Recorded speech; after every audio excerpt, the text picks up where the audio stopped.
आदाब, मैं हूं खुर्शीद रब्बानी, आप सभी का इस्तकबाल करता हूं खास मुलाकात में।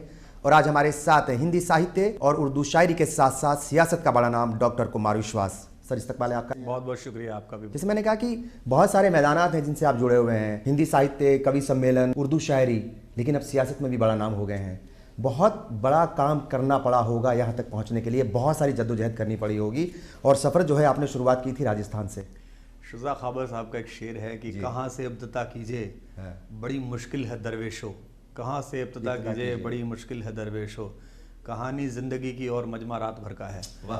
तो आधा घंटे का आपका शो है, लेकिन एक बहुत ही सादा हम्बल बैकग्राउंड से मैं हूँ। और मैं जब हिंदी में आया था, कवि सम्मेलन की वाचिक परंपरा में आया था या उर्दू के मुशायरे में आया था, उस वक्त उस पर ग्रे हेयर डोमिनेंस था, अंग्रेजी में जिसे कहते हैं कि जो सफ़ेद बाल वाले लोग हैं, पके बाल वाले लोग हैं, 55-60 वाले, वही उसके नाजिम थे, वही उसके कन्वीनर थे, वही उसके शोरा थे, वही उसके सामीन थे, सब वही थे, वही कवि थे, वही सुनने वाले श्रोता थे। तो उसमें नई फसल कैसे आए, नई पौध कैसे आए, नए सुनने वाले कैसे आए, वो बिल्कुल कटे हुए थे सन 2000 तक। तो पहला 10 साल, एक दशक तो ज़िंदगी का उसमें चला गया। हालांकि पहला पढ़ाई लिखाई में चला गया, क्योंकि जहाँ से आए थे वहाँ आर्थिक असुरक्षा सबसे बड़ा विषय था कि नौकरी मिलनी चाहिए।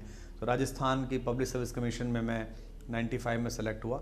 93 में जब मैंने नेट कर लिया था, उसके बाद भी मैं 2 साल राजस्थान में ही था। एक बहुत छोटी सी जगह है पीलीबंगा, श्रीगंगानगर जिले में, वहाँ के पीजी कॉलेज में मेरा अपॉइंटमेंट हुआ। फिर पब्लिक सर्विस कमीशन से अपॉइंटमेंट हुआ। फिर 2010 में यहाँ आ गया, वापस आ गया, गाजियाबाद आ गया, यहाँ भी पीएससी क्लियर किया। तो पहला तो रोटी जो होती है सबसे पहला काम किया, प्रोफेसर हो गया, असिस्टेंट प्रोफेसर हो गया। हाँ, लेकिन बैकग्राउंड आपका अच्छा था, सब घर में पढ़े लिखे लोग थे। और हाँ, लेकिन वो प्रोफेसर, मेरे वाले साहब प्रोफेसर हैं थे, मतलब रिटायर हो गए, लेकिन उनका बड़ी नाराजगी थी शायरी से। वो वैसे भी जो हिंदी में थे वो आलोचना के व्यक्ति हैं और वो संस्कृत परंपरा के व्यक्ति हैं। उर्दू से तो उनका बड़ा अजीब सा रिश्ता था। उनके जो सबसे अजीज दोस्त थे वो एक मुसलमान थे, अजीजुल हक चचा, अल्लाह उन्हें जन्नत दे, अब नहीं है। और मेरा सबसे जो अच्छा दोस्त थे, जो 2 दोस्त थे, उनमें एक मुसलमान था। तो हमारा खूब आना जाना, बातचीत सब थी, इस्लामिक ट्रेडिशन, परंपराएं सब पता थी। लेकिन वो हिंदी के काव्य शास्त्र पर बड़े मुग्ध थे पिताजी। तो वो ये मानने को तैयार नहीं थे कि उर्दू में भी कोई ढंग का काम हो रहा होगा।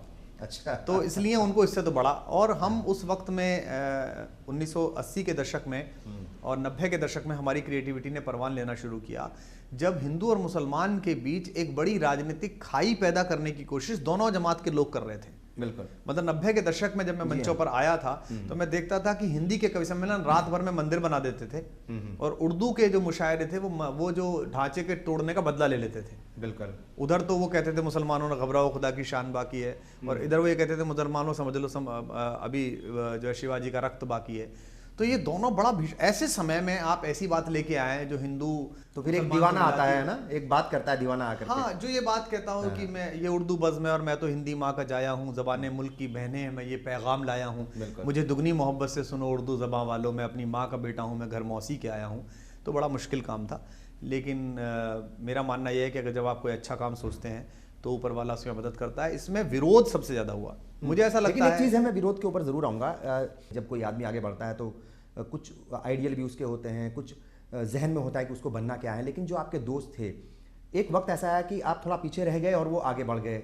कभी सम्मेलनों की बात कर लें, मुशायरों की बात कर लें, तो आपको भी कहीं ना कहीं उस वक्त लगा होगा कि यार ये लोग तो आगे बह जा रहे हैं, मैं कहाँ रह गया हूँ पीछे। नहीं, दरअसल मैं शुद्ध गीत पढ़ता था। बांसुरी चली आओ होठ का निमंत्रण है, औषधि चली आओ चोट का निमंत्रण है, कंचनी कसौटी को खोट का निमंत्रण है। क्योंकि मैं आया था धर्मवीर भारती की गीत परंपरा से। मैं आया था रामावतार त्यागी और देवराज दिनेश, भवानी दादा, इनको पढ़ के आया था। मैं गजानन माधव मुक्तिबोध कंठस्थ कर रहा था, तो मैं कीट्स पढ़ता था, मैं गालिब पढ़ रहा था, दाग, मोमिन, हाफिज सब पढ़ रहा था। तो वो चुटकुला सुना रहे थे, चुटकुले नुमा कविता सुना रहे थे, तात्कालिकता पे छंद पढ़ रहे थे कि चंद्रशेखर जी ने सरकार बना ली, वीपी सिंह की गिर गई और डोडे घोड़ा ने ये कर लिया। तो उस पर ताली ज्यादा बज रही थी, ज्यादा। वो उसको उपलब्धि और सफलता समझ के उन्होंने मुझे थोड़ी सी कुंठा दी। निश्चित रूप से मैं उनका आभारी हूँ। कुछ वक्त के लिए। हाँ, कुछ वक्त के लिए उन्होंने विरोध भी किया। तो उन्होंने ये भी कहा कि कोलाहल में कौन गीत सुनता है यार, गीत कौन सुनेगा। क्योंकि मैं बिल्कुल शालीन, मेरे सबसे पुराने अगर वीडियो कभी मिलने हैं लोगों को या ऑडियो मिलना है तो उनमें बहुत एक शालीन सा लड़का जो 4 पंक्तियां प्रस्तुत करना चाह रहा हूँ आप सबके आशीर्वाद। लड़के तो आप भी आज भी लगते हो। तो उस समय जो मैंने पढ़ा तो उसको जो है ज़्यादा तवज्जो नहीं मिली, ना पैसा ज़्यादा मिला, ना पॉपुलैरिटी ज़्यादा मिली, क्योंकि मंच पर उन लोगों का कब्जा था जो ठहाके पैदा कर रहे थे, चुटकुले सुना रहे थे, जो सांप्रदायिक बातें कर रहे थे, जो द्व्यर्थी बातें कर रहे थे। अधिकांश थे, बहुत अच्छे लोग भी थे, लेकिन अच्छे लोग ठिठके हुए थे, जैसे कुंवर बेचैन, सोम ठाकुर, माहेश्वर तिवारी, कृष्ण सरोज, ये सब ठिठके हुए स्वर थे, ये सब नेपथ्य के स्वर थे। जो कथ्य का स्वर था वो उन लोगों का था जो उस तरह की चीजें सुना रहे थे। तो मुझे उस छद्म को तोड़ने के लिए और उस मुख्य भूमिका में आने के लिए मुझे कुछ ऐसे गर्हित हथियार उठाने पड़े जो धर्म युद्ध में आवश्यक होते हैं। जैसे मैंने चुटकुला नहीं सुनाया, पर मैंने तात्कालिकता के हिसाब से लाफ्टर पैदा किया, ठहाका पैदा किया, उपस्थित लोगों के नाम से चीजें पैदा की, वहां की स्थानीयता पर मैं बोला। जैसे अगर मैं दौसा गया तो दौसा पर बोला, अगर मैं बुरहानपुर गया तो बुरहानपुर में बोला, अगर मैं मऊ गया तो मैं अम्बेडकर। पहले तैयारी करके जाते थे? तैयारी क्या, थोड़ा अभ्यास था, पढ़ना लिखना ठीक था बचपन से। 12वीं से ही my days with Nehru MO Mathai की पढ़ी, और छागला की रोजेस इन दिसंबर पढ़ी, और अनटोल्ड स्टोरी पढ़ी बीएम कॉल की। घर में पढ़ने लिखने का बहुत माहौल था, किताब आती थी तो सारे प्रोफेसर्स में बढ़ती थी कि अनटोल्ड स्टोरी आई है, ये चाइना वार पे अच्छी किताब है, तो पिताजी ने पढ़ ली, वो सो गए, मैंने पढ़नी शुरू कर दी, तो उससे अंदर गया मामला। तो एक नई शुरुआत आपने की कि ठीक है, उसकी वजह कुछ भी रही हो, लेकिन शुरुआत ज़रूर नहीं थी और बहुत ही उम्दा शुरुआत थी कि भाई अगर कवि सम्मेलन हो रहे हो तो वहाँ पर उर्दू शायरों को बुलाइए, और अगर मुशायरे हो रहे हो तो वहाँ पर हिंदी कवियों को बुलाइए। तो ये एक अनोखा मिलन हो रहा था उस वक्त, और ये शुरुआत जो है उस वक्त आपने की थी, लेकिन अब कुछ और नए प्रयोग आप इसमें कर रहे हैं। वो इस शुरुआत को करने का ख्याल कैसे आया? नहीं, इसके 2-3 रीज़न थे। इसका विरोध बहुत हुआ जी, इसका बहुत ही विरोध हुआ। जब मैंने कवि सम्मेलन इंडस्ट्री को, संस्थान को गंभीरता से लिया, वाचिक परंपरा के शोज को, तो अधिकांश से जो बड़े नाम थे उन्होंने मेरा बायकॉट कर दिया। 24 कवियों ने लिख के एक नोटिस तैयार किया कि अगर कुमार विश्वास आएंगे तो हम नहीं पढ़ेंगे। ये 2002 की बात है। मैंने कोई खास उनके खिलाफ कोई काम नहीं किया, मैंने कोई अपशब्द नहीं बोला, मैं मंच पे कभी उनसे लड़ा नहीं, मैंने अश्लील कविता नहीं पढ़ी, सांप्रदायिक कविता नहीं पढ़ी, मैंने मंच का कोई व्यसन नहीं अपनाया। मैं शुद्ध शाकाहारी टी टोटलर आदमी हूँ। मेरा आखिरी व्यसन अदरक की चाय है, मैंने कभी अंडा भी नहीं खाया लाइफ में। तो लेकिन फिर भी उन्होंने मेरा बड़ा विरोध करा, तो मुझे लगा कि अब इससे कैसे निपटें। तो मैंने उर्दू के जो सबसे बड़े नाम थे, बशीर बद्र साहब, राहत इंदौरी साहब, अपने क्या कहते हैं मुनव्वर राना साहब, जो भी बड़े लोग थे, निदा फाजली, मैंने उनको अपने कवि सम्मेलनों में मुख्य शायर के, मुख्य कवि के रूप में बुलाना शुरू कर दिया। उसके 3 कारण हुए। पहला तो उनके बैठे रहने से सांप्रदायिकता नहीं होगी। जो मेरे यहाँ रात को मंदिर बना देने वाला कवि है और जो ये कहता है कि इनके मुर्दे उठ के वंदे मातरम गाएंगे कब्रों से, वो चुप रहेगा। उसको लगेगा निदा फाजली बैठे हैं, कुमार विश्वास ही पैर छू रहा है, कुमार विश्वास ही नमस्ते कर रहा है, तो बड़े ही हैं, चाहे वो कितना ही बेपढ़ा लिखा हो। दूसरा ये था, मुझे आर्थिक रूप से बहुत सस्ते पड़ रहे थे। अगर उस समय सुरेंद्र शर्मा जी या कोई बड़ा आदमी 25,000 रुपए ले रहा था तो वो लोग 5,000 रुपए ले रहे थे, 5,000 में आ रहे थे। तीसरा क्या था, कविता का ग्रेस बहुत बढ़ रहा था। जब वो ऐसी बात सुनाने वाले लोग थे, मुनव्वर राना अगर बड़ा शेर सुनाने वाले आदमी थे, या राहत इंदौरी बड़ा मजमा जमा देने वाले बड़े शायर थे, तो जो हिंदी का कवि था वो भी कोशिश कर रहा था कि मैं बेस्ट सुनाऊं अपना, मैं लफाजी करके ना चला जाऊं, मैं सिर्फ ताली ना बजवा लूं। तो कवि सम्मेलन का स्तर बढ़ रहा था। आखिरी बात पर्सनल स्वार्थ ये था कि मेरा इंडोर्समेंट हो रहा था। अगर निदा फाजली आपके बारे में ये कहें कि बहुत जहीन आदमी है, या वसीम बरेलवी अगर ये बात कहें कि मैंने अपनी 40 साल की डायस में ऐसा आदमी नहीं देखा जिसे इतना कंठस्थ हो, इतना याद हो, और इतनी कम उम्र में याद हो, तो आपका इंडोर्समेंट हो रहा है और आपकी भी जिम्मेदारी बढ़ रही है कि भाई वसीम भाई आपके बारे में ऐसा सोचते हैं। तो ये बाकायदा सोचा समझा था। इसको फिर हमने लागू किया जब हम थोड़े से काबिल हुए, दिल्ली के लोगों ने मतदान किया और हमें जनादेश दिया, तो मैंने अपनी पार्टी ये जो एक नई शुरुआत आपने की है, वो उस जमाने से जो चली आ रही थी, एक रवायत जो आपने शुरू की थी उस जमाने में, अब इसको जो है आपने एक अलग तरीके से, एक अलग रंग रूप दे दिया कि भाई अब जो है, जो भी अगर एकेडमीज़ के जो मुशायरे होंगे या एकेडमीज़ के जो कवि सम्मेलन होंगे, वहाँ पर कवि सम्मेलन में उर्दू का शायर जाएगा, उसकी सदारत करेगा या अध्यक्षता करेगा, और इधर आएगा उर्दू मुशायरे में कोई कवि आएगा बड़ा हिंदी का और उसकी सदारत करेगा। तो ये जो है आप एक आइडिया, एक अजीब तरह का आइडिया है, चूंकि आजकल का जो माहौल चल रहा है उसमें इसकी सबसे ज्यादा जरूरत थी। ये भी ख्याल क्या वहीं से आया? वहीं से आया, और इसके भी रीजन यही है। जैसे अब लाल किले का जो कवि सम्मेलन मुशायरे होते हैं वो सबसे बड़े होते हैं, बड़े मानक होते हैं। उसमें नेहरू जी ने अध्यक्षता की है, दिनकर जी ने काव्य पाठ किया है, परंपरा रही है उसकी। तो जब पार्टी की ओर से संस्कृति की और कल्चर की पॉलिसी पर चर्चा हुई कि हम कैसे करेंगे, तो मेरे जो 2-4 सुझाव थे उनमें एक ये था कि कवियों को, शायरों को एक तो पैसा ज्यादा मिले। तो पहली बार हुआ कि उनके पैसे बढ़े। 3,000 रुपए मिला करते थे दिल्ली के लाल किले के कवि सम्मेलन पे, अब वो 15,000 प्लस उनके ट्रैवल प्लस स्टेज सब मिलना शुरू हुआ, क्योंकि इसमें फाइनेंस की दिक्कत थी कि वो केवल 5 गुना ही कर सकते हैं। मैं तो कहता तो और बढ़ाइए, उनको अच्छे से उनको स्वागत करिए, उनको लगना चाहिए कि वो हिंदी और उर्दू के बेटे हैं।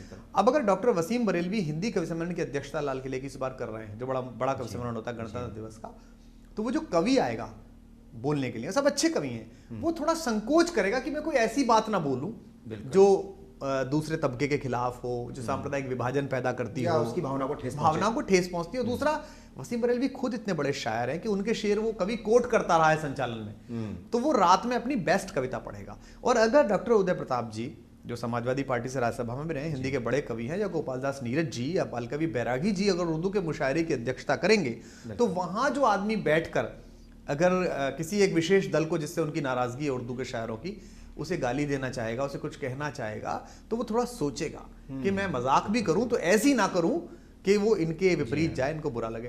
तो एक छोटी सी कोशिश थी और वो ईश्वर की दया से काफी कामयाब। कहते हैं ना कि बात निकलेगी तो दूर तक जाएगी, तो ये पैगाम जो है बहुत दूर तक जाएगा। डॉक्टर कुमार विश्वास को जो है वो बहुत सारी चीज़ों के लिए पहचाना जाता है। कम उम्र में इतना बड़ा नाम हासिल करना जाहिर है कोई मजाक की बात नहीं है, और उसके पीछे बहुत कड़ी मेहनत भी होती है, लगन भी होती है, तमाम तरह की चीज़ें होती हैं। आप हिंदुस्तान के साथ साथ बैरूनी ममालिक में, दूसरे मुल्कों में भी जाते हैं, वहाँ पर मुशायरों में भी शिरकत करते हैं, कभी सम्मेलनों में भी शिरकत करते हैं। लास्ट ईयर भी ऑस्ट्रेलिया और न्यूजीलैंड गए थे, और भी कई सारे ममालिक में आपका जाना होता रहा है।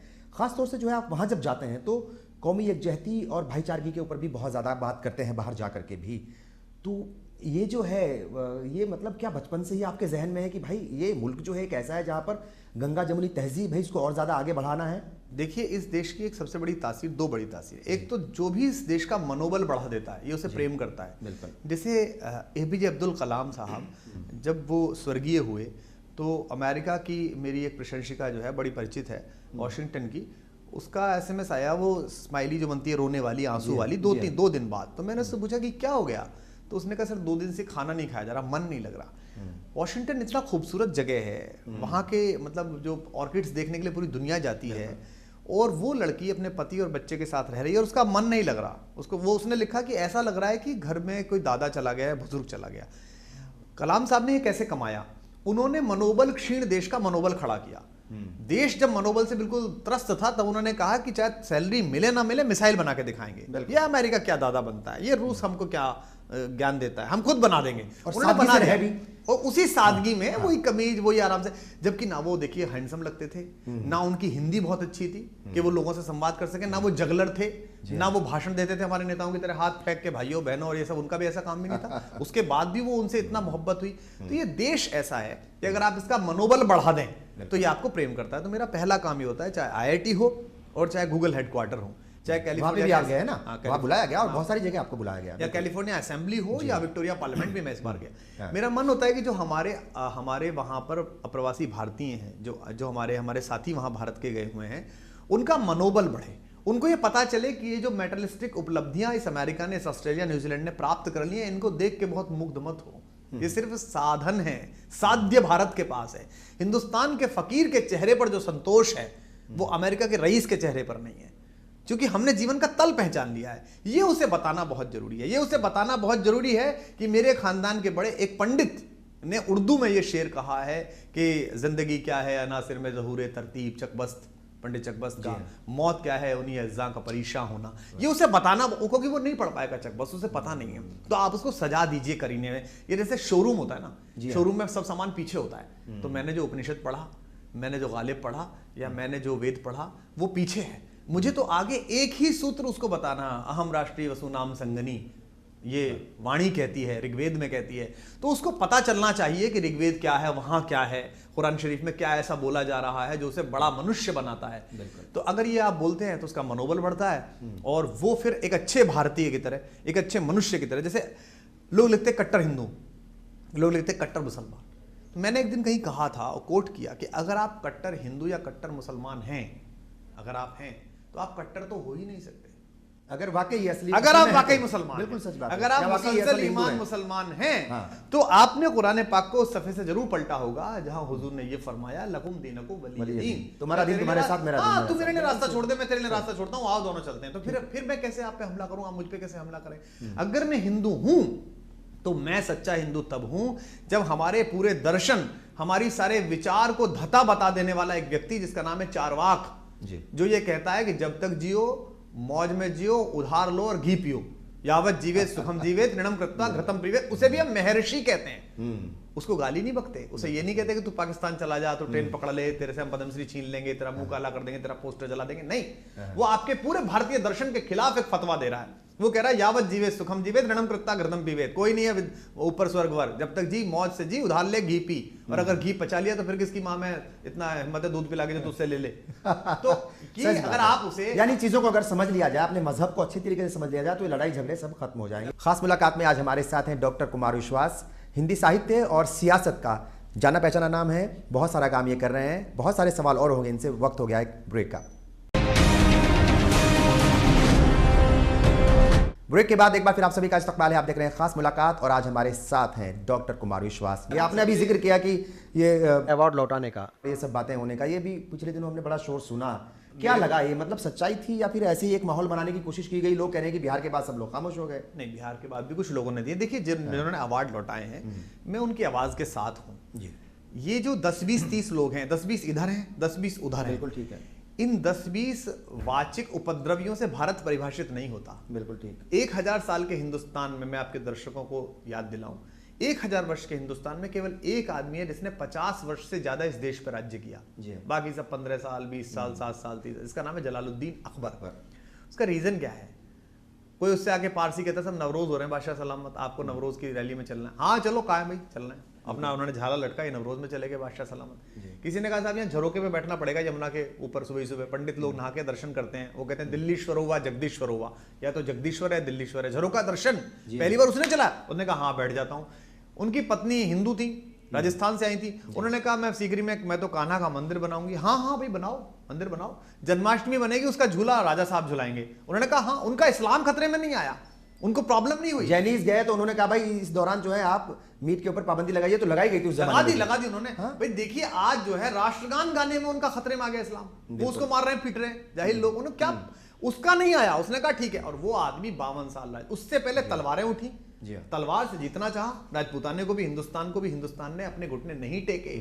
उसके बाद वाले जो लोग आए उन्होंने भी तलवारें उठाई, उन्होंने भी नहीं टेके। वो लड़ता रहा, हमारा सबसे बड़ा हीरो महाराणा प्रताप, वो लड़ता रहा। शिवाजी, उसने कहा नहीं मानूंगा मैं। ग्रेट मराठा लड़ते रहे वहां तक।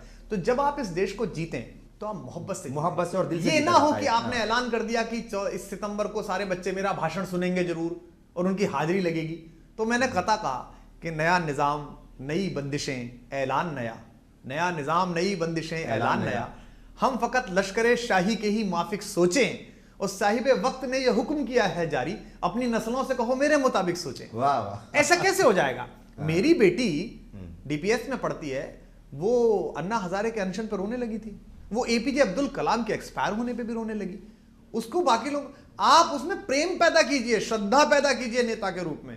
मुझे इस बात पर गर्व है कि मैं जिस पार्टी में काम करता हूं, जिस संगठन में काम करता हूं, भारतीय जनता पार्टी और दक्षिणपंथी विचार के लोग उससे भयानक घृणा करते हैं, लेकिन वो मुझसे प्रेम करते हैं। देखिए, जिनकी तरफ आप इशारा कर रहे हैं, मोदी जी की तरफ, अरविंद केजरीवाल, यानी जो आपकी पार्टी के चीफ और दिल्ली के चीफ मिनिस्टर, अरविंद केजरीवाल और नरेंद्र मोदी जी के बारे में ये बात कही जाती है कि दोनों ही डिक्टेटरशिप में यकीन रखते हैं। नहीं, अगर ऐसा लोग कहते हैं, ये मैंने देखिए, नरेंद्र भाई सन 2002 से मेरे मित्र हैं, मेरे श्रोता हैं, मेरे प्रशंसक हैं, बड़े भाई जैसे हैं। मैं उनके घर रुकता रहा हूँ, जाता रहा हूँ। अरविंद मेरे 2006 से दोस्त थे। मैंने दोनों के साथ काम किया, दोनों को देखा। मुझे ऐसा लगता है कि दोनों देश के लिए जरूरी है। ये घृणा दोनों एक दूसरे के प्रति ना पालें तो बेहतर हो, क्योंकि उनको 29 प्रदेशों के समुच्चय, जिसे भारत महासंघ कहते हैं, उसके संचालन की जिम्मेदारी इस देश ने खुले मन से ली है। मैंने वोट नहीं दिया उनको।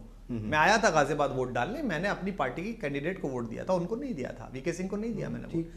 लेकिन फिर भी मेरे प्रधानमंत्री तो हैं भाई। बिल्कुल है। जिस समय हम आंदोलन कर रहे थे, मनमोहन सिंह जी के खिलाफ हम आरोप लगा रहे थे, सड़कों पर थे, उस समय अमेरिका की एक पत्रिका ने उनको सोनिया स्पुडल कह दिया, जो छोटा सा वो बच्चों पालने का कुत्ता होता है, सोनिया स्पुडल।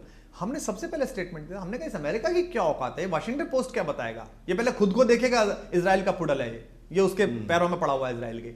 हम आपस में लड़ लेंगे, हमारा जमहूरी हक है भाई, पॉलिटिकल हक है, पर हम एक दूसरे से इतनी घृणा पाल के कहां जाएंगे? तो ये जो घृणा का कारोबार आपने शुरू किया है कि आप रहेंगे बस और कोई नहीं रहेगा, ये नहीं होना चाहिए। इसका असर दिल्ली की जो पब्लिक है उनके ऊपर पड़ रहा है, जो दिल्ली का डेवलपमेंट होना था, ग्रोथ होनी थी, उसके ऊपर पड़ रहा है? नहीं, लेकिन दिल्ली फिर भी खुश है।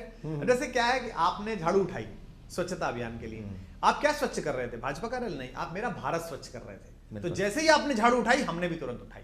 जिस दिन प्रधानमंत्री ने झाड़ू लगाई थी, जिसके फोटो छपे बाद में लाके गिराए गए और झाड़ू लगाई, उसी दिन हमने वाल्मीकि बस्ती के नाले साफ करे अरविंद केजरीवाल ने और हमारी पार्टी के लीडर्स ने। हमने कहा दिल्ली को पॉल्यूशन फ्री करेंगे, हमने कहा ऑडिविन में करेंगे, दुनिया के इतने सारे देश कर रहे हैं, म्यूनिक कर रहा है, जोहान्सबर्ग कर रहा है, शंघाई कर रहा है, हम भी कर लेंगे। तो आपकी जो सोशल नेटवर्किंग टीम है उसने ऑडिविन का रायता हैशटैग चला दिया। ऐसे कैसे चलेगा? आपको ये मानना चाहिए 1952 में हिंदुस्तान की जब कैबिनेट बनी, नेहरू जी इस देश के स्टार थे, वर्ल्ड के स्टार थे। नेहरू, नासिर, टीटो, 3 हीरो हुआ करते थे युगोस्लाविया वाले, टीटो साहब और नासिर साहब। लेकिन नेहरू जी ने जब अपनी कैबिनेट बनाई तो 5 ऐसे लोगों को स्वर्न इन कराया जो कांग्रेस के मेंबर नहीं थे। इन राष्ट्रवादियों के पिता में जो कश्मीर में एक झंडा एक विधान के लिए शहीद हो गए, अमर हुतात्मा श्यामा प्रसाद मुखर्जी को कश्मीर मामलों का मंत्री बनाया। जो अंबेडकर उनके भयानक खिलाफ थे, उन अंबेडकर को कानून मंत्री बनाया। इतना स्वीकार था एक दूसरे के प्रति। और जब हम बांग्लादेश से जीते, जब हम बांग्लादेश युद्ध में हमारी विजय हुई, हमने पाकिस्तान को परास्त किया, बांग्लादेश के साथ खड़े होकर मुक्ति वाहिनी बनाई और यूनाइटेड नेशंस में हमारा केस गया, तो भारत के प्रतिनिधिमंडल की अध्यक्षता कांग्रेस के किसी नेता ने नहीं करी, जबकि कांग्रेस की सरकार थी। सदन में सबसे अच्छा बोलने वाले हमारे वंश के, मेरे कुल के सबसे बड़े पंडित अटल बिहारी वाजपेयी जी को कहा गया कि आप जाके करें। आज आप ये कहते हैं कि जंगल चले जाओ, तुम तो नक्सली हो, तुम राष्ट्रद्रोही हो, तुम तो पाकिस्तान से मिले हुए हो, तुमको तो अमेरिका से पैसा आ रहा है तुमको। अरे पहले तो बताओ आ कहां से रहा है, और तुम्हारे रहते अगर आ रहा है तो तुम क्या झक मारा रहे हो, यहां तुम क्या रेड करा रहे हो देश में बैठे हुए। तो ये जो इनका अहंकार है ये नहीं चलेगा। ये सास बहू का खेल ऐसा लगता है जैसे चल रहा। तो आप ये ऐसा क्यों है? अगर दिल्ली नामक एक बेटे ने एक बहू चुन ली है आम आदमी पार्टी की, तो इस सास नरेंद्र मोदी को ऐसा कैसे लगता है कि तलाक दिला देगा? तो 7 जन्मों का बंधन है। आप भी तो घर की मालकिन हो, पूरा घर आपका है, एक शयन कक्ष उसका है। आप चाहते हो इसमें भी मैं अपने हिसाब से काम करूं, पर्दे गिरा दूंगा, चद्दर फाड़ दूंगा, एलजी घुसा दूंगा, बस्सी साहब को छोड़ दूंगा, मीणा साहब से कब्जा करा लूंगा। ऐसा नहीं है। बस्सी साहब का बयान आया कि अगर दिल्ली पुलिस दिल्ली सरकार के अंडर में चली गई तो बहुत नुकसान होगा और अच्छे से उन्होंने कहा बदकिस्मती होगी दिल्ली की। क्या किसी डायरेक्टर जनरल पुलिस की किसी प्रदेश में इतनी हिम्मत है कि वो मुख्यमंत्री के बारे में ऐसी भाषा बोले?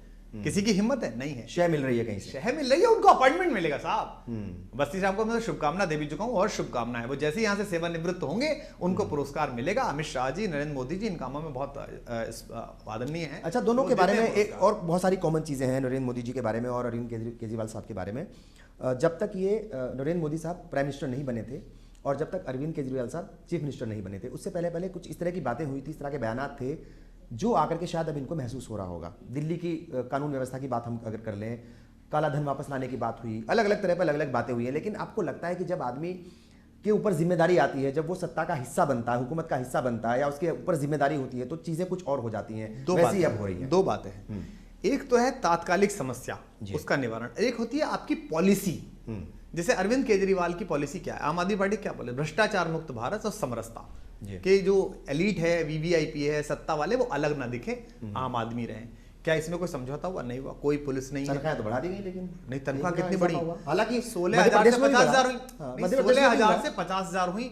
देखिए, भारतीय जनता पार्टी का जो अफवाह केंद्र है उसकी कोई तुलना है नहीं, उससे कोई टक्कर ले नहीं सकता। हम तो सामान्य मनुष्य हैं, वो तो अफवाह फैला फैला के गणेश जी को दूध पिला देते हैं। पूरे देश में फैला ही लोग चम्मच लेके भाग ली गणेश जी के पीछे। तो 16,000 से 50,000 हुई, उसमें 35,000 जो उनके असिस्टेंट्स के थे वो भी उसमें जोड़ दिए गए। उनका जो आने जाने का भत्ता था वो भी उसमें जोड़ दिया गया। उनका जो कॉन्स्टिट्यूएंसी का स्टेशनरी भत्ता था वो भी जोड़ दिया गया। उनका जो ऑफिस का किराया है 25,000 रुपए दिल्ली में, वो भी जोड़ दिया गया उसी में कि यही ले रहे हैं। तो आप भ्रष्टाचार मुक्ति के लिए आए, अगर आप उसमें समझौता करते हैं, अगर आपका मंत्री 6 लाख रुपए मांगता हुआ आपने सुना और उसके बाद आपने टॉलरेट किया, तो आप विचलित हो गए।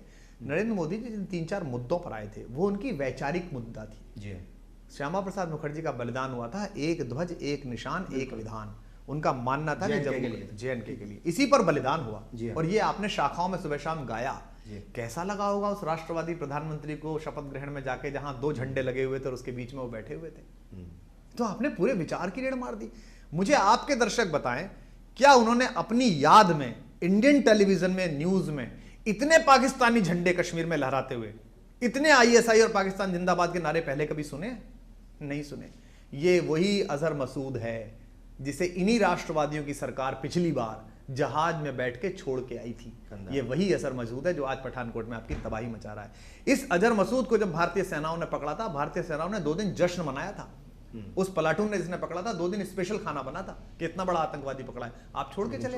अक्षरधाम होता है तो आपके समय में होता है, पार्लियामेंट बैठक होता है तो आपके समय में होता है, पाकिस्तान के सीजफायर वायोलेशन होते हैं तो आपके समय में होते हैं, लाहौर जाते हैं तो आप जाते हैं, बिरयानी खाते हैं तो आप खाते हैं, आप करते क्या है? और आप कहते हैं कि हम जो हैं मैं तो प्रेम का कुमार विश्वास जो है आम आदमी पार्टी के नहीं कांग्रेस के लीडर बोल रहे हैं। नहीं, बिल्कुल नहीं। कांग्रेस तो इन सारी हरकतों की जड़ है, ये कांग्रेस के ही कुकर्म है। मूलतः कांग्रेस ने इतना अपीजमेंट किया, इतना तुष्टीकरण किया, माइनॉरिटीज का इतना तुष्टीकरण किया, मुसलमानों का फायदा कुछ नहीं किया। नहीं, फायदा लिया। 60 साल भोगा इस देश को, ऐसे ऐसे लोगों ने भोगा जो नौकरी पाने लायक नहीं थे। आपको लगता है कि राहुल गांधी के नाम के पीछे से गांधी हटा दो, उन्हें क्लर्क की भी नौकरी देगा कोई? उन्हें चपरासी की नौकरी नहीं देगा कोई योग्यता ही नहीं है। वो देश के स्टार बने घूम रहे हैं। मैं भी हारा उनसे आखिरकार, हालांकि हराने में भाजपा का बड़ा सहयोग था। लास्ट मोमेंट पर उन्हें बचाने के लिए अपनी एक राज्यसभा सदस्य को भेजा मोदी जी ने। वापस जाएंगे? नहीं, मैं क्यों जाऊंगा? मैंने तो कहा था हारूं जीतू रहूंगा, ना मैं हारा ना जीता। हारी स्मृति ईरानी, जीते राहुल गांधी, तो वो दोनों देखे, मैं क्यों जाऊंगा? मैंने पहले कहा था भाई हरा भी दोगे तो आऊंगा अगर सेकंड होता। तो कांग्रेस तो है ही, लेकिन देखिए क्या है, डकैत का स्वभाव है डकैती करना, पुलिस का स्वभाव है उस डकैती को बचाना। लेकिन अगर पुलिस डकैती करे तो ज्यादा बड़ा गुनहगार डकैत नहीं है, पुलिस है। अगर कांग्रेस देश की राष्ट्रीय अस्मिता के साथ, देश की सीमाओं के साथ समझौते करती है, अगर बेंट होती है, अपीजमेंट करती है, तुष्टीकरण करती है, तो कांग्रेस का मूल स्वभाव है। कांग्रेस इन्हीं राजनीतिक नीचताओं के लिए बनी है, वो यहीं पहुंच गई है 70 के बाद से। पर आप जो कहते हो स्वयं मृगेंद्रता, भारत माता की जय, राष्ट्रवाद, वंदे मातरम, श्यामा प्रसाद मुखर्जी, एक ध्वज एक निशान, आप क्या कर रहे हो? ये क्या हुआ? आप उसी लाइन पे चल रहे हैं, आप ये कह रहे हैं? उससे ज्यादा बुरी लाइन पे चल रहे हो आप, क्योंकि आप स्वधर्मी नहीं हो। दुर्योधन मरा सीधा स्वर्ग गया, पांडव मरे पहले नरक गए। कांग्रेसी स्वधर्मी हैं, वो भ्रष्टाचारी हैं तो हैं, घोषित हैं, अंतुले के टाइम से हैं। वो अगर भाई भतीजावाद करते हैं तो करते हैं, उनके यहाँ डायनेस्टी रूल चलता है, खुल्लम खुल्ला है। वो साहब क्या आपकी नाक कट गई, बोले बहुत अच्छा सर्जरी नहीं कराएंगे, ऐसे ही रहेंगे। अच्छा, पर आप तो बहुत बड़े खुद को हैंडसम समझते थे, आप तो खुद का बड़ा ज्ञान फैलाते थे, और आप वहीं घुटने टेके खड़े हुए हो। ऐसा जो है एक रवायत चली आ रही है, ऐसा कहा जाता है कि सियासत में ना कोई परमानेंट दोस्त होता है, ना कोई दुश्मन होता है। क्या ऐसा माना जाए कि आम आदमी पार्टी और कांग्रेस जो है वो उसकी नजदीकियां बढ़ रही हैं? बिल्कुल नहीं। में कुछ देखने को मिला है। कांग्रेस के जीवन का सबसे बुरा दौर लाने के पीछे आम आदमी पार्टी है। ये भारतीय जनता पार्टी वाले 7 साल सोए हुए थे, ये आपस में गलबैयां बांट के घूम रहे थे। छोटा काम मोटा काम बड़ा, ध्यान है आपको सुषमा स्वराज का स्टेटमेंट? पक्ष विपक्ष में रहते हैं तो छोटा काम मोटा काम होता ही है, बड़ा काम छोटा काम। हम पहले लोग थे जिन्होंने कांग्रेस के कुशासन, उसके लोकपाल न लागू कराने के खिलाफ सड़क पर आंदोलन खड़ा किया। जिस आंदोलन से पैदा हुई बेचैनी को नरेंद्र मोदी जी ने कैश किया, क्योंकि हम लोग इतने बड़े नहीं थे, हमारे पास पैसा नहीं था, हमारे पास इतनी सारी जनता नहीं थी, इतना काडर नहीं था कि हम लड़ सकते थे। उनके पास काडर था, पुराना संघ का काडर था, और सब लोग लग गए काम पे, वो जीते। कांग्रेस के युवराज को शून्य बनाने में, पहली बार शब्द भी मैं नहीं दिया उनको, पप्पू, उनको शून्य बनाने में और ये बताने में कि राष्ट्रीय बोझ है हमारी पार्टी का, और मेरा व्यक्तिगत रूप से योगदान है। दिल्ली में कांग्रेस को जीरो करने में आम आदमी पार्टी का योगदान है, और बोले कांग्रेस से मिलना है। दूसरा, क्या आपके दर्शकों को यह सूचना है कि इस बार जो भारतीय जनता पार्टी के सांसद बैठे हैं 284, उनमें से 82 सांसद ऐसे हैं जो पिछली बार कांग्रेस के साथ थे। ये कांग्रेस मुक्त भारत हो गया। भाई, जो रामकृपाल यादव कल तक आपको मनुष्यता का हत्यारा कहते थे, पटना में बैठ के वो आपके मंत्री हैं। राविंद्रजीत सिंह जो चुनाव से 1 महीना पहले आपको गाली देते थे, वो आपके मंत्री हैं। जगदम्बिका पाल, अभी जब वसुंधरा राजे जी के पुत्र का मसला आया, या जब सुषमा जी का मसला आया, या अभी जब बाकी मसले अरुण जेटली के आए, तो मैंने तो कहा भाजपाइयों से कि भाई अपने प्रवक्ता लेके मत आओ, जगदम्बिका पाल वगैरह को ले आओ, उन्हें अनुभव है जिया जी कैसे बचाए जाते हैं। पिछली बार उन्होंने जिया जी बचाए थे, इस बार भैया जी को बचा लेंगे, जो कि उनको मतलब है कि कुतर कैसे किया जाता है। देखिए साहब, जिस फील्ड से आप आए हैं या जिस बैकग्राउंड से आप आए हैं, ऐसा देखा भी है, हमने सुना भी और महसूस भी किया है कि वहाँ पर बहुत ज़्यादा पॉलिटिक्स होती है, बहुत ज़्यादा, मुशायरों की दुनिया में भी बहुत ज़्यादा होती है। तो बहुत ज़्यादा जो है आपको अनकंफर्ट फील नहीं हुआ होगा सियासत में आकर के, लेकिन फिर भी सियासत में आने के बाद क्या कुछ एक्सपीरियंस रहा, और जो आपके फैन फॉलोइंग थी उसमें क्या उतार चढ़ाव आपको देखने को मिला? 2 बातें उसमें आई। देखिए कि एक तो क्या है कि जो हिंदी पट्टी नहीं थी, हिंदी उर्दू पट्टी नहीं थी, साउथ है, बंगाल है, या विश्व के दूसरे जगहों पर बसे हुए भारतीय हैं जो आपसे परिचित नहीं थे, वो आपके इस सोशल एक्टिविज्म के कारण आपसे परिचित होने लगे, तो फैन बेस बढ़ा, आपका स्वीकार्यता बढ़ी। हाँ, ये जरूर है कि जिन पार्टियों के आप खिलाफ हैं, जैसे मैं अगर कांग्रेस के राहुल गांधी के खिलाफ इतना बोला, या मैं उनके दामाद साहब के खिलाफ सबसे पहले मैं जिया जी बोला उनके खिलाफ, मैंने उनका फेसबुक पेज ही डिलीट करवा दिया था एक बार तो, मैंगो मैन वाले प्रकरण पर, तो निश्चित रूप से जो कांग्रेस का हार्डकोर फैन है वो आपसे नाराज होगा। भारतीय जनता पार्टी गालियां भी पड़ती होंगी, फेसबुक पे गालियां पड़ती होंगी, कई लोग मिमिक्री भी करते हैं, अब हम मिमिक्री करते हैं, गालियां देते हैं, लेकिन मैं खुशनसीब लोगों में हूं कि मुझे गाली फेसबुक पे जो सुबह लिखता है उठ के, वो जब नहाने जाता है तो वो अंदर बाथरूम में जब शावर चलता है तो कोई दीवाना कहता है गाता है, अच्छा। वो हम हैं देसी गाता है, या होठों पर गंगा हाथों में तिरंगा हो गाता है। तो उसकी नाराजगी क्षणिक है, मैं उसकी नाराजगी का बुरा नहीं मानता। उसने अपना आइडियल बना रखा है और उस आइडियल की ये देश वर्शिप का है, ये देश पूजा का है, ये लोग अपने अपने आइडियल बना लेते। मेरा मसला सीधा है, मेरा कोई आइडियल नहीं है पॉलिटिक्स में ना। हाँ, मेरा लीडर है Arvind Kejriwal, first among one, first among equals. मैं, मनीष और अरविंद, हम तीनों आंदोलन के सबसे शुरुआती साथी हैं, 3 ही आखिरी बचे हैं, बाकी सब बाद में आए हुए साथी हैं। तो मेरे वो नेता हैं, मेरे संयोजक हैं, मेरे मुख्यमंत्री हैं, लेकिन मेरे लिए मेरा पहला नेता मेरा देश है।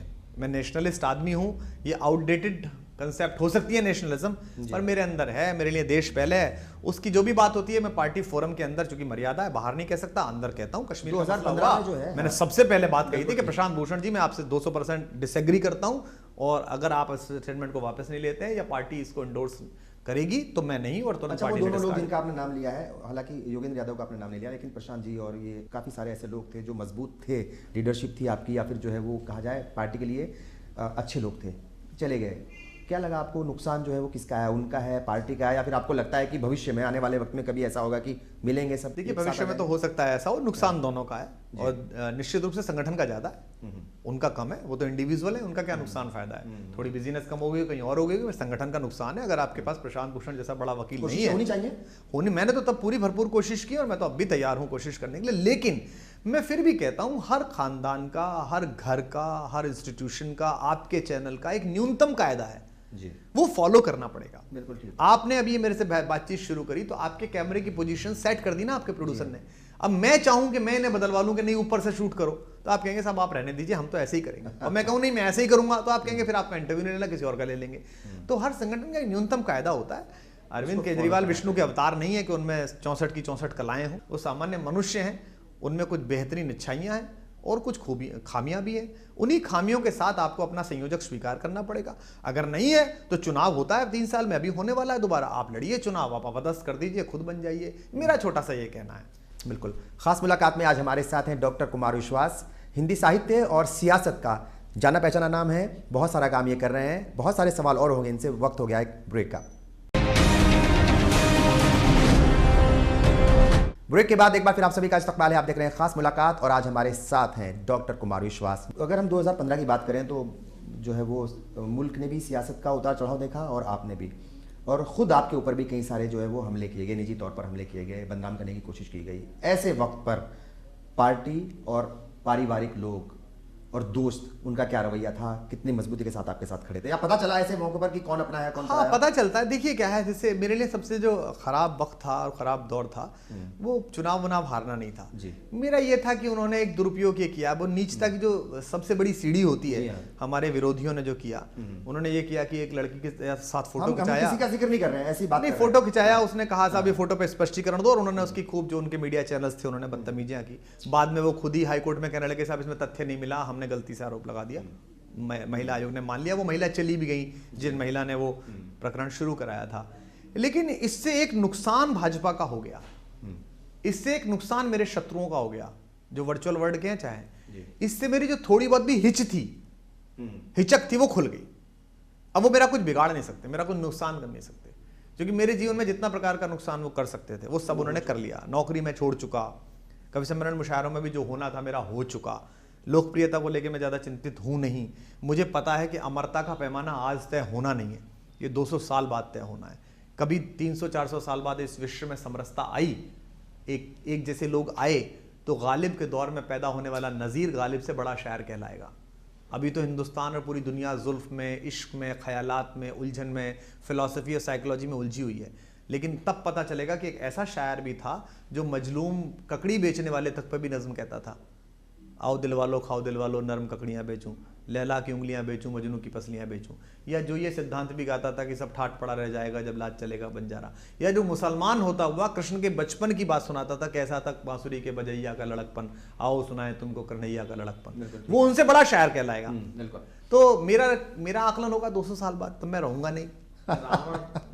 ये बताइए, एक अलग सा सवाल है ये कि सियासत में आने के बाद, जैसे मुशायरों का जिक्र हो रहा था, तो क्या कुछ कमी आई है जो है इनविटेशन में, या उसी तरीके से चल रहे हैं? सरकारी तो मैं पहले भी नहीं पढ़ता था। हाँ। सरकार कंफर्टेबल नहीं थी मेरे साथ, कोई सी भी। हाँ। अपनी सरकार दिल्ली में है, मैं उसमें भी नहीं जाता हूँ। जाता हूँ प्रोग्राम सुनने के लिए जाता हूँ, मुख्यमंत्री के साथ जाना होता है, या डिप्टी चीफ मिनिस्टर साहब के साथ जाना होता है तो मैं नीचे बैठ के सुनता हूँ, स्टेज पे भी नहीं जाता हूँ। हाँ, ये ज़रूर है कि मेरे जो बाहर के प्रोग्राम थे उनको डिस्टर्ब करने की कोशिश की गई, जो कुछ इस विशेष इलाकों के प्रोग्राम थे उनको डिस्टर्ब करने की कोशिश की गई। जो हमारे दक्षिणपंथी साथी हैं उनमें तो बड़ी दहशत है कि नहीं बुला लेंगे तो पता नहीं क्या बोल देगा, पता नहीं क्या कह देगा। क्योंकि हमारे यहाँ माना जाता है कि आपको कला में अगर रहना है तो आप संस्थानों के साथ बना के रखिए। आप 76 साल के महानायक हो जाइए, आप फटी एड़ियों की क्रीम बेचिए, तेल बेचिए, पर सच मत बोलिए। दामिनी की इज्जत लुटे तो टिप्पणी मत करिए, भ्रष्टाचार में देश लुट जाए टिप्पणी मत करिए, देश का कोयला लुट जाए बोलिए मत, चुप रहिए। आपने वैसा नहीं किया। आप सैफई में भी ठुमका लगाइए, आप अहमदाबाद में भी अपना पतंग उड़ाइए। आप देश के, अभी किसी ने मुझसे कहा कि पठानकोट में हमला हो गया 2 दिन पहले और आप लोग फिल्म देखने चले गए, वजीर हम देखने चले गए थे। भाई विधु विनोद चोपड़ा मेरे पर्सनल मित्र हैं, जिस लड़के ने उसकी स्क्रिप्ट लिखी है अभिजात जोशी, वो मेरा अच्छा दोस्त है। उन्होंने कहा कि हम फिल्म बनाइए, आइए, हम देखने चले गए। हम कोई समाजवादी तो है नहीं कि 2 करोड़ का पंडाल बना के उसमें देश के सारे बड़े शायरों और कवियों को बुला के उनसे स्तुति करवाएं कि आप ही सबसे बड़े हो और आप लोहिया के बाद आप ही आए हो। ये हमारे बस की है नहीं, ना हम गए ना जाएंगे। बिल्कुल, लोग ऐसा कहते हैं कि जो दिल्ली सरकार चल रही है पर्दे के पीछे से जो है वो कुमार विश्वास ही चला रहे हैं। कौन कौन सी वो बातें हैं जहां पर मनमुटाव हो जाता है या जहां पर लगता है कि नहीं विचार में नहीं मिलते दोनों के, आपके और केजरीवाल साहब के, या फिर कौन कौन सी वो बात है, कौन कौन सी पॉइंट्स है जहां पर सहमति बन जाती है कि नहीं ठीक है ये काम? बहुत सारे विचार हैं अरविंद के साथ, मेरे विचारों में ना मिलने में बहुत सारे विचार हैं, लेकिन वो सबकी बात सुनते हैं, मेरी नहीं, सबकी बात सुनते हैं, सब साथियों की सुनते हैं। और सरकार में बिल्कुल ये गलत बात है, मेरी सरकार में कोई हस्तक्षेप नहीं है, मैंने कोई पद नहीं लिया सरकार में, मैं किसी तरह के संवैधानिक इस तरह के सरकारी पद पे नहीं हूँ। हाँ, जो नीति होनी चाहिए वो मैं पहुंचा देता हूँ। और कार्यकर्ताओं की स्थिति है, चूंकि अरविंद मुख्यमंत्री हैं, मनीष डिप्टी चीफ मिनिस्टर हैं, बहुत व्यस्त हैं, बहुत उनके पास काम है। मनीष के पास तो पूरी सरकार का सारा काम होता है और अरविंद मॉनिटर करते हैं, तो कई बार कार्यकर्ता से उनका मुलाकात उतनी नहीं हो पाती। और कार्यकर्ता को लगता है कि शाहीन बाग की झुग्गियों के आंदोलन में हम जिस आदमी के कंधे से कंधा मिला के दौड़ रहे थे या पुलिस गिरफ्तार कर रही थी, वो हमें नहीं मिल पा रहा, वो सामने से गुजर गया कार में, तो उनके मन में एक शिकायत थोड़ी सी होती है या उनके मन में इच्छा होती है, तो मैं उनसे मिल लेता हूं। मैंने खुद को दिल्ली इलेक्शन के बाद कंप्लीटली खोल दिया है पार्टी के लिए कि भाई कोई भी आए, कोई मिले। इसके अलावा भी जिनकी पर्सनल समस्याएं हैं सरकार से, जैसे स्वास्थ्य में अक्सर ऐसा होता है कि बहुत सारे कार्यकर्ता है, बहुत सारा गरीब आदमी जिसको लगता है कि उसका इलाज होना चाहिए, वो बेधड़क मेरे पास तक आता है, मेरे ऑफिस आता है या मेरे घर आता है और मैं उसका काम करता हूँ, मुझे अच्छा लगता है। अन्ना आंदोलन की बात चल रही थी, बहुत सारे लोग आप मिल करके चले थे और इस मुल्क को एक नई राह दिखाने की कोशिश की थी और उसमें बहुत सारी कामयाबी भी आपको मिली। आज के वक्त में क्या लगता है, जो अन्ना हैं वो एक अलग तरीके से अपनी ज़िंदगी गुजार रहे हैं और चीज़ों के ऊपर बारीकी नज़र भी रखते हैं, चीज़ों के ऊपर वक्त वक्त पर खत भी लिखते रहते हैं, कई बार आपको लिखते हैं, कई बार जो है प्राइम मिनिस्टर को लिखते हैं, लेकिन आपके ऊपर जो है यानी आम आदमी पार्टी के ऊपर, अरविंद केजरीवाल साहब के ऊपर ज़्यादा हक है उनका।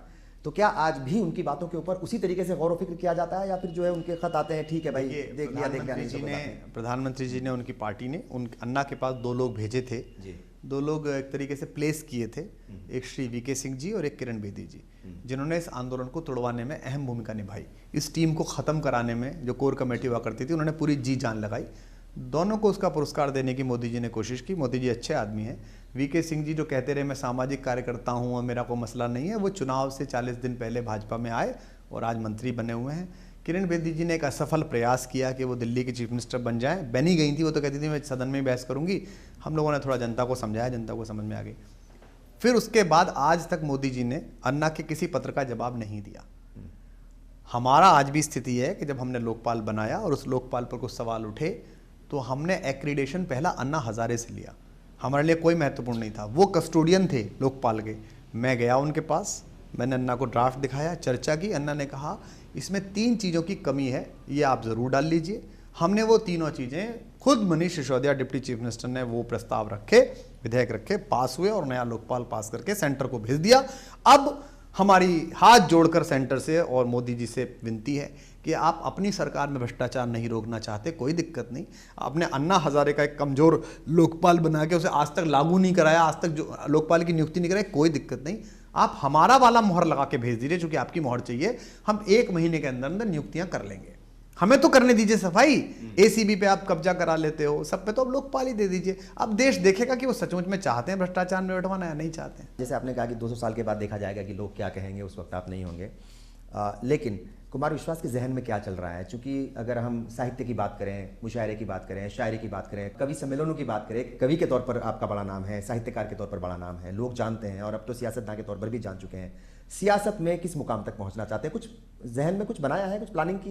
कोई मुकाम नहीं है, बिल्कुल भी किसी तरह का कोई मुकाम नहीं है। हाँ, मैं चाहता हूं कि अगर राजनीति में आप आए हैं तो राजनीति में जो जो इसके अवसर मिलते हों अपनी बात कहने के, वो सब पोडियम और पोर्टल्स आपको जानने चाहिए।